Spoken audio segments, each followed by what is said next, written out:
दोस्तों नमस्कार। इस दौर में कोई गारंटी देने को तैयार है नहीं। ना कोई गारंटी ले रहा है, ना कोई गारंटी दे रहा है। चुनाव के वक्त प्रधानमंत्री मोदी यानी मोदी की गारंटी जरूर थी। इस देश को 2047 तक विकसित बना दिया जाएगा और अगले 2-3 वर्षों में भारत की इकोनॉमी दुनिया के तमाम देशों की इकोनॉमी में तीसरे नंबर पर होगी। लेकिन गारंटी का जिक्र तो लोगों से जुड़ा है, भारत के वोटरों से जुड़ा है, नागरिकों से जुड़ा है। तो फिर आप समझ जाइए, क्योंकि जहां जहां आपने जो जो पैसा लगा रखा है उस पैसे की कीमत कम हो चली है। जहां जहां पैसा बनाने के लिए पैसा लगाया है वहां पर मुश्किल हालात पैदा हो चले हैं। इस देश के भीतर में कोई भी नई चीज अगर आप खरीदने जाएंगे तो कल की तुलना में आज उसकी कीमत आपको बढ़ी हुई दिखाई देगी। वह कोई भी कीमत हो सकती है और कोई भी वस्तु हो सकती है। क्योंकि इस देश के वित्त मंत्री कहां पर हैं, यह सवाल आपके जहन में होना चाहिए। दीपावली से पहले वो वाशिंगटन में थे। वहां पर जानकारी दे रहे थे कि दुनिया की अर्थव्यवस्था बड़े मुश्किल दौर में चल रही है, लेकिन अब समझ जाएगी और भारत की विकास दर जबरदस्त तरीके से आगे बढ़ रही है और भारत ही दुनिया को राह दिखाएगा। भारत के कॉमर्स मिनिस्टर यानी पीयूष गोयल इस दौर में चुनाव में व्यस्त हैं। उन्हें पता है महाराष्ट्र का चुनाव बड़ा महत्वपूर्ण चुनाव है और यूं भी पार्टी फंडिंग को लेकर पीयूष गोयल की भूमिका पार्टी के भीतर बड़ी महत्वपूर्ण है। तो जाहिर तौर पर चुनाव उनके इर्द गिर्द घुमड़ रहा है। जीएसटी में कितना कलेक्शन होता है या उस कलेक्शन का रिकॉर्ड कैसे हर महीने टूट जाता है, इसका बखान करने के लिए देश के वित्त मंत्री यानी निर्मला सीतारमण की मौजूदगी है।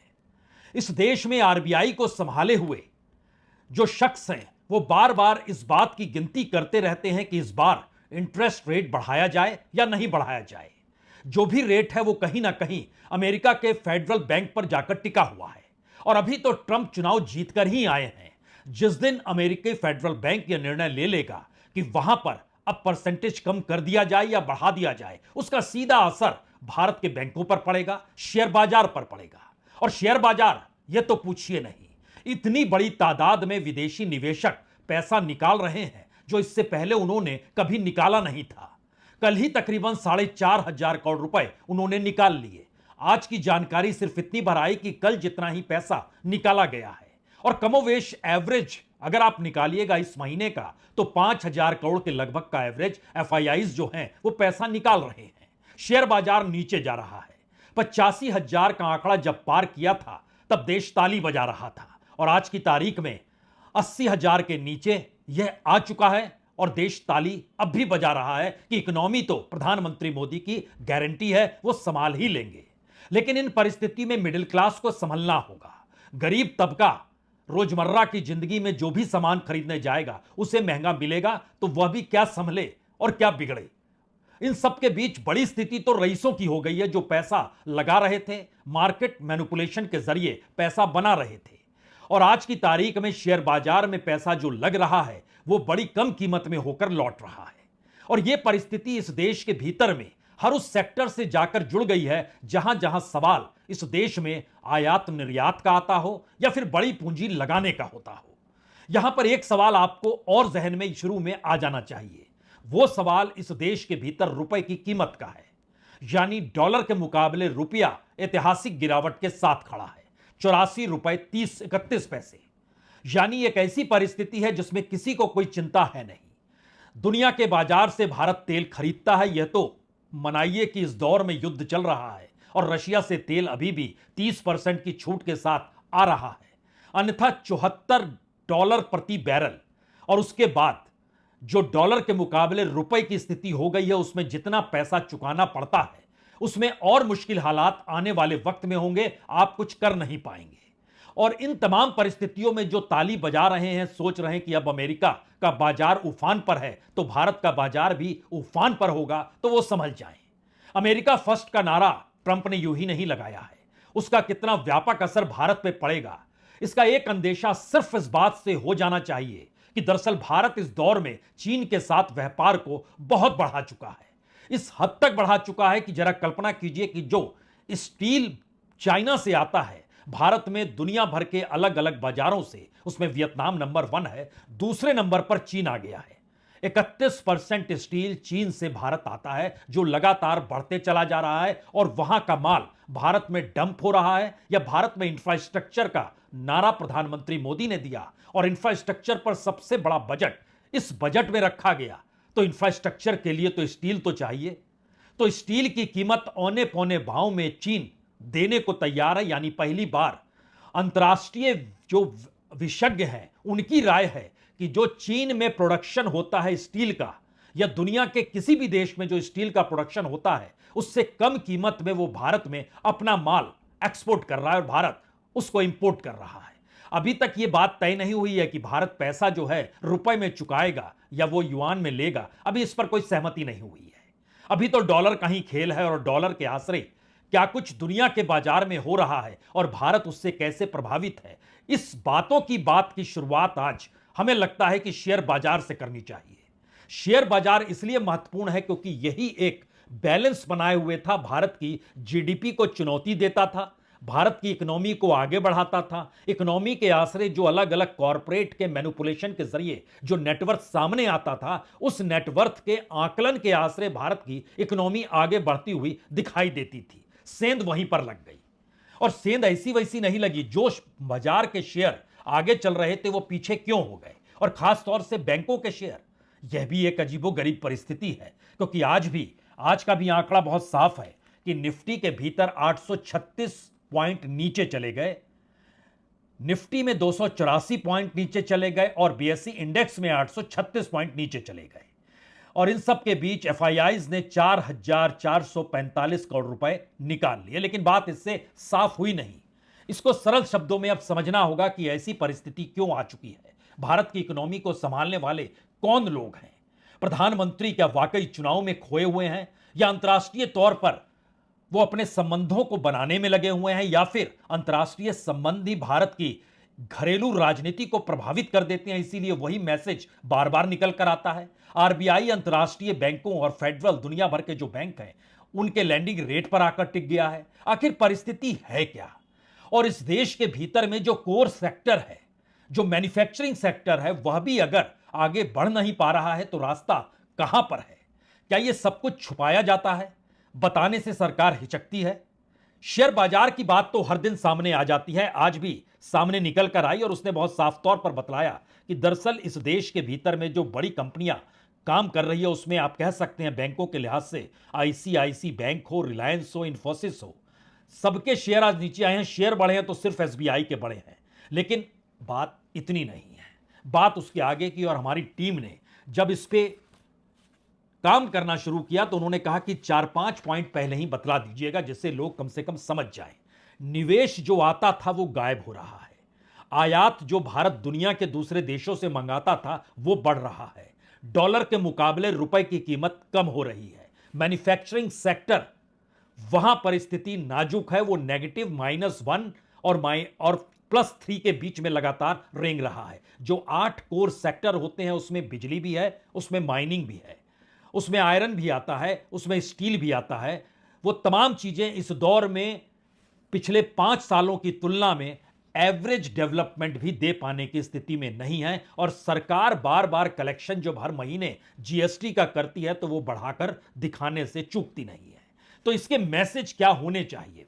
और इन सब के बीच सरकार अपने तौर पर जो चिंतन मनन कर रही है उसमें 4 मुद्दे वो खुले तौर पर अपने चिंतन स्थिति में, जिसमें ब्यूरोक्रेट्स बैठते हैं, वो उन बातों को रख रहे हैं कि जियोपॉलिटिकल डेवलपमेंट जिस तेजी से हो रहा है उसमें भारत की इकोनॉमी डामाडोल होगी ही, ये कहने से चूकते नहीं है। इंटरेस्ट रेट मूवमेंट जो है ये पूरे तरीके से federal revenue interest rate decision पर टिका है, जो अब अमेरिका में डिसीजन लिया जाने वाला है कि कम करें, ज्यादा करें, स्थिर रखें, चीजें उस पर टिकी हुई है।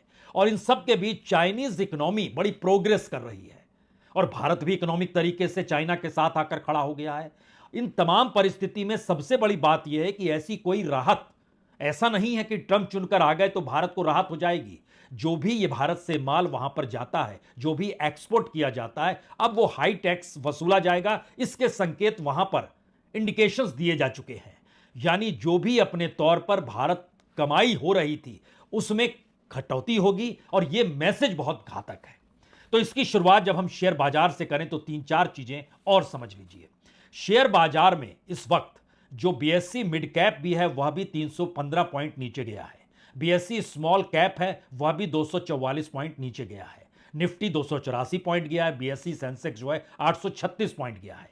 और इन सब के बीच जो बार बार इस बात का जिक्र होता था कि अलग अलग राज्य अपनी इकोनॉमी को इस रूप में डेवलप करें जिससे इस देश की इकोनॉमी $5 ट्रिलियन तक पहुंचाने की दिशा में भारत बहुत तेजी के साथ कदम बढ़ाए। हमारी टीम ने निकाला कि दरअसल मौजूदा वक्त की स्थिति यह है, जो 28-29 राज्य हैं उनमें अगर आप परखिएगा तो एवरेज आपको 4.5 लाख करोड़ रुपए मिलेंगे। 4.5 लाख करोड़ एवरेज ये कर्ज का है, घाटे का है। राज्य दर राज्य कई छोटे राज्य ऐसे हैं जो 2 लाख करोड़ के घाटे में है। जो बीच वाले राज्य हैं उनका जो आकलन है वो तकरीबन 3.5-4 लाख करोड़ के घाटे में है। जो उसके आगे बड़े राज्य में आते हैं उसमें लगभग 5 लाख करोड़ के घाटे में है। उसके भी जो आगे कदम बढ़ाते हैं, जो सबसे बड़े राज्यों में 4-5 राज्यों की शुमारी होती है, वहां पर तकरीबन 7-7.5-8 लाख करोड़ तक के घाटे का सवाल है। यानी एवरेज 5 लाख करोड़ के घाटे की परिस्थिति में इस देश का हर राज्य डूबा हुआ है। और जितना पैसा वो आरबीआई से उठा सकता है, आरबीआई की भूमिका लोगों को लेकर क्या होगी यह सोचने की बात अब होनी नहीं चाहिए, क्योंकि लोगों के पैसे जो बैंक में जमा है और जितना इंटरेस्ट दे रहा है बैंक, उस तुलना में इन्फ्लेशन ज्यादा है, महंगाई ज्यादा है और उनका रुपया कम ही होगा। अगला सवाल आप कह सकते हैं वो रुपया कहां पर लगाएं। रास्ते तमाम बंद कर दिए गए इस देश के भीतर में और आखिरी रास्ता कहीं ना कहीं शेयर बाजार ही बचा। लेकिन शेयर बाजार भी उन एफआईआईज के जरिए चल रहा था जो विदेशी पैसा भारत में आ रहा था, और डॉलर के मुकाबले रुपया जब नीचे गिरता चला जा रहा है तो पैसा कोई क्यों किस रूप में रखेगा। इन परिस्थिति के भीतर में एफआईआईज पिछले महीने 94,000 करोड़ रुपया 94,000 करोड़ रुपीस निकाल चुके हैं और इस महीने एवरेज एवरीडे 4.5 लाख करोड़ रुपया वो निकाल रहे हैं। इस स्थिति के भीतर में जो भी बड़ी बड़ी कंपनियां हैं वह किस रूप में चीजें मैनेज कर रही है या वहां पर भी कोई मैनिपुलेशन चल रहा है जिससे नेटवर्थ डूबे नहीं, यह परिस्थिति हो सकती है, इसका जवाब सेबी को देना चाहिए। लेकिन जो छोटे निवेशक जो करोड़ों की तादाद में है उनकी स्थिति इतनी नाजुक हो चली है इस दौर में। इस दौर से मतलब यह भी लगा लीजिए कि हरियाणा चुनाव जीतने के बाद इस दौर में इकोनॉमी देखने वाला कोई नहीं है। कोई मंत्री होना चाहिए जिसके सरोकार जनता के साथ हो, कोई ब्यूरोक्रेट बड़ा होना चाहिए जो जनता के सवालों से जुड़ रहा हो। सबके सामने एक ही लकीर है, आपकी ग्रोथ रेट अंतर्राष्ट्रीय बाजार में घटनी नहीं चाहिए। तो हर कोई इसी बात को लेकर मशक्कत कर रहा है और जब यह मशक्कत हो रही है तो बार बार इस दिशा में जाना आता है कि दरअसल जो इकोनॉमिक एडवाइजर हैं वो क्या करते होंगे, वह किस रूप में चीजों को आगे बढ़ाते होंगे। हमारे पीछे हमने जानबूझ के किताब रखी है, ये वाली किताब जो कि सुब्रमण्यम साहब की किताब है, अरविंद सुब्रमण्यम साहब की। ये शुरू में जिस समय अरुण जेटली साहब फाइनेंस मिनिस्टर हुआ करते थे ये इकोनॉमिक एडवाइजर थे, अब नहीं है क्योंकि इनको बड़ा आश्चर्य हुआ था जिस दौर में नोटबंदी हुई थी। ये साउथ ब्लॉक में बैठे हुए थे और सोचने लगे पता नहीं क्या हो गया, अचानक युद्ध की स्थिति तो नहीं आ गई। ये लिखा है उन्होंने बाकायदा किताब में। और यह भी उनका कहना है कि एक टारगेट दिया जाता है ब्यूरोक्रेट्स को कि आप इस एनालिसिस को जब भी करेंगे तो यह आंकड़ा इतना पॉजिटिव आना चाहिए। तो आंकड़ा पॉजिटिव आने की दिशा में भारत की इकोनॉमी बहुत शानदार तरीके से कुलाचे मार रही है। लेकिन उसके भीतर का सच क्या है? उसके भीतर का सबसे बड़ा सच तो यह है कि इस दौर में पैसा कहीं भी लगा रहा है कोई भी, चाहे वह रियल एस्टेट में ही क्यों ना हो, चाहे वह जमीन को लेकर ही क्यों ना हो, चाहे वह शेयर बाजार को लेकर ही क्यों ना हो, एवरेज इस दौर में पैसा बढ़ पाने की स्थिति में कहीं नहीं है।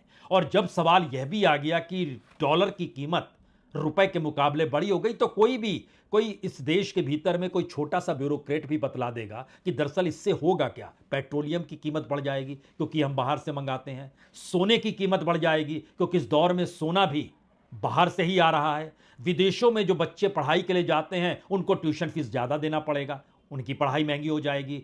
जो घूमने फिरने जा रहे हैं नए बरस के चक्कर में वह भी समझ लें घूमना फिरना महंगा हो जाएगा क्योंकि डॉलर महंगा हो गया है। विदेशी निवेश इस दौर में घट जाएगा जब डॉलर महंगा हो चला है। जो सामान की कीमत है वो बढ़ जाएगी, इससे महंगाई बढ़ेगी। ईएमआई घटने की स्थिति नहीं, आरबीआई लैंडिंग रेट कम करेगा नहीं। तो एक ऐसी परिस्थिति है जिसमें डॉलर के ऊपर निर्भर करेंसी क्यों है? यह सवाल सिर्फ इससे भी समझ सकते हैं कि दुनिया भर में 85% व्यापार डॉलर से होता है। दुनिया भर के जितने भी बैंक हैं वहां पर जो विदेशी करेंसी जमा होती है, लगभग 64% पैसा डॉलर के तौर पर ही रहता है। और दुनिया भर में जो कर्ज लिया जाता है, वो आईएमएफ हो या वर्ल्ड बैंक हो या जो डेवलपमेंट बैंक है, एशिया डेवलपमेंट बैंक है, या ब्रिक्स के जरिए जो चीजें क्रिएट की गई, वह भी अभी कर्ज जो है वो डॉलर के आसरे ही चलता है। यानी एक ऐसी परिस्थिति में आकर खड़े हो गए हैं जहां पर हमारे ऊपर और बोझ पड़ेगा। हमारे ऊपर से मतलब इस देश के ऊपर है, और सरकार इस देश को चला रही है, तो उस बोझ को दूर करने की वो जो जो पहल करेगी, उसका बोझ सीधे तौर पर महंगाई कम नहीं करेगा, महंगाई को बढ़ाएगा। लेकिन इसके समानांतर एक दूसरा सवाल भारत के भीतर है, जो ये सोचना चाहिए कि जब आप इकोनॉमी पर ध्यान नहीं देते हैं, तो इसके बाद आपको ये हक भी नहीं बनता है कि आप कहे रोजगार दे दीजिए। रोजगार कैसे दे देंगे? रोजगार देने के लिए वो इकोनॉमी मजबूत होनी चाहिए, हमारा मैन्युफैक्चरिंग सेक्टर मजबूत होना चाहिए। मैन्युफैक्चरिंग सेक्टर के जरिए जो भी प्रोडक्शन हो रहा हो, उसको खरीदने की ताकत कंज्यूमर यानी जनता के बीच होनी चाहिए। लेकिन खुद एनएसएसओ का एक आंकड़ा बतलाता है कि इस देश में मिडिल क्लास की जो खरीदने की ताकत थी, वो कम होते होते लगभग 37% कम हो गई है। तो मिडिल क्लास की ताकत कम हो गई, और अब इस दौर में जो अपर क्लास है, जो सबसे बेस्ट कंज्यूमर है, और उसको सबसे बेस्ट रियायत और राहत मिलती है, क्योंकि वो कंपनी के नाम पर काम करता है। और कंपनी और कॉरपोरेट को जो रियायत सरकार टैक्स में देती है, उतनी रियायत अगर इस देश के गरीबों को दे दे, तो फिर जो आप पैसे में 1 किलो सामान खरीदते हैं, उतने ही पैसे में 2 किलो सामान खरीद लेंगे, चाहे वो आलू हो, चाहे वह खाने का तेल हो। यानी नून रोटी भी दुगनी हो जाएगी। जितनी रियायत कॉरपोरेट को दी जाती है, उतनी अगर सामान्य जन को एक सीधे तौर पर दे दी जाए कि आपको दे रहे हैं। यानी आधा पैसा गरीब भी उस टैक्स में गंवा देता है, जो जनता के लिए मजबूरी और मुश्किल हालात है, और सरकार के लिए नए बनते हुए जीएसटी के रिकॉर्ड है। अब यहां पर 3 सवाल और आ गए हैं। ये 3 सवाल हमारी टीम ने कहा कि इनकी जानकारी इसलिए देने की जरूरत है क्योंकि इस देश के भीतर अभी भी ये सवाल है कि जनता जिनके पास कुछ भी पैसा है, वो पैसा कहां रखे। एक जानकारी उससे पहले और ले लीजिए कि इस देश के भीतर में जो कि अलग अलग पैसा जमा किया गया था रिटायरमेंट को लेने के बाद, यानी रिटायर जो लोग हो जाते हैं उसके बाद जो पैसा जमा उनका होता है, जिसको पेंशन पैसा कहते हैं, वो पेंशन का पैसा इस दौर में लगभग 22% पैसा रिटायर्ड लोगों ने अपनी जिंदगी को चलाने के लिए निकाला है। यानी उनकी उम्र ऐसी नहीं है कि वो 70-80 पार कर गए। ये जो हिस्सा है वो 60 साल में आप रिटायर हुए, और 65 साल होते होते आपको अब उन पैसों की जरूरत पड़ गई। यह एक नई स्थिति भारत के भीतर है। अब यहां से जुड़ा हुआ सवाल है कि जो पैसा आप बैंक में रखते हैं, जो पैसा आप म्यूचुअल फंड या एसआईपी या शेयर बाजार या जो भी कहिए, जिस रूप में भी पैसा जो लगाया जाता है, उसकी कीमत जो है इस दौर में लगभग 3-3.5% तक कम हो रही है। आप चाहें तो अपने तौर पर नाप कर देख लें कि आपका पैसा जो लगा हुआ है उसमें कितनी कमी आई है। 3-3.5% की कमी होने का मतलब बहुत साफ है कि इस दौर में जो महंगाई है उससे हटकर जो इकोनॉमी को संभालने की परिस्थितियां हैं वही डामाडोल है। उसके बाद जो सीधे तौर पर इस देश में खाने पीने जिंदगी जीने से जुड़े हुए प्रोडक्ट हैं, उसमें सब्जी भी है, दूध भी है, फल भी है, उसमें चावल आटा गेहूं प्याज सब कुछ है, उसमें वो सारी चीजें हैं जिसको उसमें आप कपड़ों को भी जोड़ लीजिए, जूते चप्पलों को भी जोड़ लीजिए। जिंदगी जीने के तमाम सामानों में जो आपकी बढ़ोतरी हुई है हरियाणा चुनाव के बाद, रिजल्ट के बाद, लगभग ये 6.5% तक चला गया है। ये मिनिमम आपको बतला रहे हैं। और इस तेजी गति से दुनिया में कहीं भी इस तरीके से इन्फ्लेशन इतनी बड़ी तादाद में प्रभावित नहीं किया है, लेकिन बावजूद इसके जीएसटी रिकॉर्ड बना रहा है। इसको जहन में जरूर रखिएगा। दूसरी बड़ी बात है कि जो हम लोग बाहर से माल मंगा रहे हैं, कुछ लोग सोने की बढ़ती हुई कीमत के बारे में सोच रहे होंगे, तो यह समझना होगा कि वो सोने की कीमत इसलिए भी बढ़ रही है क्योंकि रुपया कमजोर हो रहा है, डॉलर मजबूत हो रहा है। इसलिए भी चीजें इस रूप में डेवलप होती चली जा रही है कि बाहर से आने वाला हर माल आपको महंगे में मिलेगा। एक चीन ही से जो माल आ रहा है वो सस्ता आ रहा है, क्योंकि चीन को लेकर एक नई फिलॉसफी भी इस दौर में दुनिया भर के जो आर्थिक विशेषज्ञ हैं वो ये मानकर चल रहे हैं कि वो अपने यहां प्रोडक्शन की जो रफ्तार है उसको रोकना नहीं चाहता है। इसीलिए भारत में स्टील वो इस हद तक कम में दे रहा है कि यहां जो प्रोडक्शन कॉस्ट 48,000 का आता है, वह उसको लगभग 13,000 से कम में स्टील प्रति टन देने को तैयार है। और उसके खुद के यहां उतना प्रोडक्शन कॉस्ट ज्यादा है, क्योंकि वह अपने यहां उस मैन्युफैक्चरिंग सेक्टर को जीवित रखना चाहता है। यह उसकी अपनी इकोनॉमी का हिस्सा है, स्ट्रैटेजी है। इसीलिए चीन की बढ़ती हुई इकोनॉमी में भारत बहुत मददगार है, यह मानना पड़ेगा। और सवाल यह भी आएगा, तीसरा सवाल जो बड़ा था, कि एक नया ट्रायंगल जो बन रहा है, एक तरफ चीन है, एक तरफ भारत है, और अब ट्रंप आ चुके हैं, अमेरिका आ चुके हैं। तो क्या अमेरिका भारत को इकोनॉमिकली उतने सस्ते में प्रोडक्ट दे पाएगा जिससे भारत अपनी इकोनॉमी को संभाल सके? यहां पर घरेलू आक्रोश लोगों का उभर कर ना आए, उसको दबाए रखने के लिए मुश्किल सवाल है।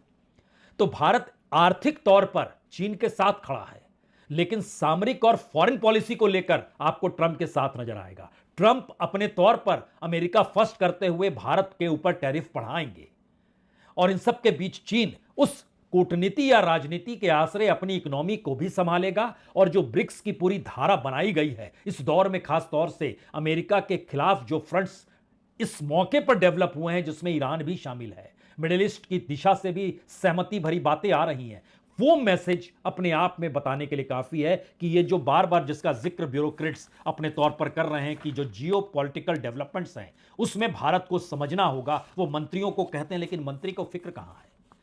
फाइनेंस मिनिस्टर को आपने इस दौर में कभी कहीं देखा है? कॉमर्स मिनिस्टर को आपने कभी कहीं देखा है, जिनके ऊपर एक्सपोर्ट इंपोर्ट का पूरी मिनिस्ट्री काम करती है? प्रधानमंत्री को इस देश की इकोनॉमी को लेकर कहते हुए सुना है आपने? इस बात की जानकारी है आपको? क्या वाकई इस देश में अगर मैन्युफैक्चरिंग सेक्टर नेगेटिव में है तो रोजगार मिलेगा कहां से? सरकार के पास क्या वाकई इतना बजट है कि अगर वो नई नियुक्तियां भी कर दे तो उसका वेतन देने की स्थिति में रहेगी? नहीं है। तो क्या ये सब कुछ इस देश के भीतर में चुनावी जीत हार की मोहर के साथ इकोनॉमी भी ठीक हो जाती है? लेकिन इस देश में वह तबका संभले और समझे कि राजनीतिक तौर पर चलने वाले देश के भीतर आर्थिक और सामाजिक परिस्थितियों पर जब कोई ध्यान नहीं देगा तो वेलफेयर स्टेट यानी कल्याणकारी राज्य तो दूर की गोटी है। आपको सामाजिक सुरक्षा देने की दिशा में सिर्फ आंकड़ों का ऐलान होगा, हम आपको इतना पेंशन देंगे, हम आपको इतना बीमा देंगे, हम आएंगे तो आपके बैंक के खाते में इतना पैसा पहुंच जाएगा। सिर्फ इन्हीं बातों का जिक्र होगा, क्योंकि इसके लिए आरबीआई है ना, नोट छापने को तैयार है ना, उसका प्रभाव जो भी पड़े। लेकिन एक वोट बैंक नोट के आश्रय तो तैयार हो रहा है, और भारत का अनूठा सच मौजूदा वक्त में यही हो चला है। बहुत बहुत शुक्रिया, बहुत बहुत शुक्रिया।